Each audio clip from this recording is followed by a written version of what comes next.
ठाणे पारशेवाडी परिसरात राहणारे भारतीय जनता पक्षाचे कोपरी मंडळ अध्यक्ष कृष्णा भुजबळ यांच्या घरी गेल्या 58 वर्षापासून श्री गणरायाची स्थापना करण्यात येत असून कृष्णा भुजबळ यांच्या आईवडिलांनी सुरू केलेल्या उत्सवाचे यंदाचे 59वे वर्ष आहे।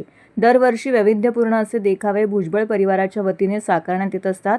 यावर्षी कृष्णा भुजबळ यांनी मित्र संदीप साळुंखे यांच्या सहकार्याने गावदेवी चिखलादेवी मंदिराचा हुबेहूब देखावा उभारला आहे। साधारणपणे 8 दिवसात या गावदेवी चिखलादेवी मंदिराची प्रतिकृती साकारण्यास त्यांना यश आले।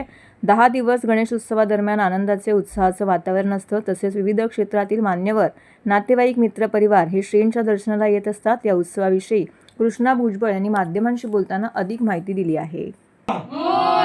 मंगल मूर्ति चिखला देवी माते की जय। आप भी खड़े रहो, आप भी फैमिली मेंबर। यंदाच माझ्या घरच्या गणपतीचं 59वं वर्ष आहे। माझ्या आई वडिलांनी चालू केलेला हा गणपती आज 59 वर्षांमध्ये आनंदाने मी त्या गणरायाच्या चरणापाशी सेवा करतो।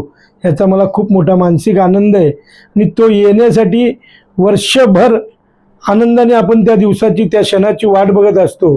तो हा क्षण आम्हाला खूप आनंदमय, आपल्या घरातलं संपूर्ण वातावरण एक ऊर्जा देत असतो।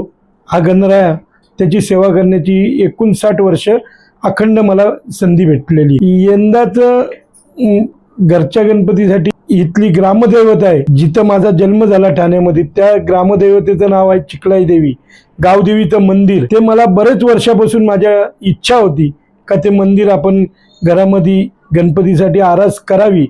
ती आरास या गणराया चरणी यावर्षी साकार करता आली आणि तेही माझे मित्र संदीप साळुंखे यांच्या सहकार्यामुळे ती झाली। त्यांनी मागील 8 दिवस पूर्ण मेहनत करून हे मंदिर साकारलेलं आहे। हे गणराया सगळ्यांना सुखी ठेव, आनंदीमय ठेव आणि सगळ्यांचं एकदम निरोगी राहून सगळ्यांना हीच तुझ्या चरणी प्रार्थना करतो आणि आमच्या सगळ्यांना चांगली बुद्धी दे। आमच्या हातून कुठलंही वाईट काम घडून नको देऊ। नागरिकांची सेवा करण्याची संधी आमच्या हातून सतत होत राहून दे, हीच तुझ्या चरणी प्रार्थना।